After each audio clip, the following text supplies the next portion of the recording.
29 डिसेंबर 2023ला 2024च्या परीक्षेचं नोटिफिकेशन आलेलं होतं, म्हणजे सूचनापत्र आलेलं होतं.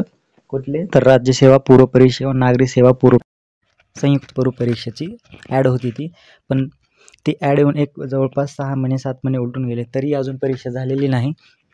तर ती परीक्षा ही 3 वेळेस म्हणजे जुलै महिन्यामध्ये 2 वेळेस पुढे गेलेली आहे आणि अजून एकदा परत नव्यानं परीक्षा ही पुढे ढकलण्यात आलेली आहे. तरी 22 ऑक्टोबर किंवा 22 ऑगस्ट 2024चं प्रसिद्धीपत्रक आहे. तरी परीक्षा कोणत्या पार्श्वभूमीवर वगैरे पुढे गेलेली आहे ते सगळ्यांना माहिती आहे. पुण्यामध्ये जे MPSC विद्यार्थ्यांचं आंदोलन चालू होतं त्या पार्श्वभूमीवर किंवा कृषी अधिकारी किंवा कृषी सेवाच्या जी जागा होत्या त्या कंबाईन करण्यात याव्यात या परीक्षेमध्ये अशी मागणी होती. परत राज्यसेवेच्या जागा आहेत त्या वाढवण्यात याव्या. संयुक्त पूर्व परीक्षेची ॲड जी आहे ते लवकरात लवकर जास्त जागांनिशी काढण्यात यावी.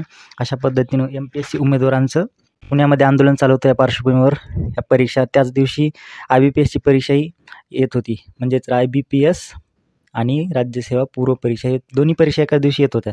त्यामुळं MPSC विद्यार्थ्यांची गैरसोय होणार होती आणि त्या विद्यार्थ्यांनी मोठ्या प्रमाणामध्ये आंदोलन केलं आणि विद्यार्थ्यांच्या आंदोलनाला यश आलं, म्हणून ही परीक्षा पुढे ढकलण्यात आलेली आहे. पण त्यांचं हे प्रसिद्धीपत्रक आहे बघा, त्यामध्ये त्यांनी असं लिहिले आहे की 29 डिसेंबर 2023 रोजी प्रसिद्ध करण्यात आलेली जी जाहिरात होती त्यात महाराष्ट्र राजपत्रित नागरी सेवा संयुक्त पूर्व परीक्षा 2024 रविवारी 25 ऑगस्ट 2024ला होणार होती. ही तिसऱ्यांदा पुढे गेलेली होती, तर तीही पुढे ढकलण्यात आलेली आहे. तर ती आता कधी होईल, काय होईल, त्या आयोगाचं नोटिफिकेशन ज्यावेळेस येईल त्यावेळेस आपल्याला समजेल.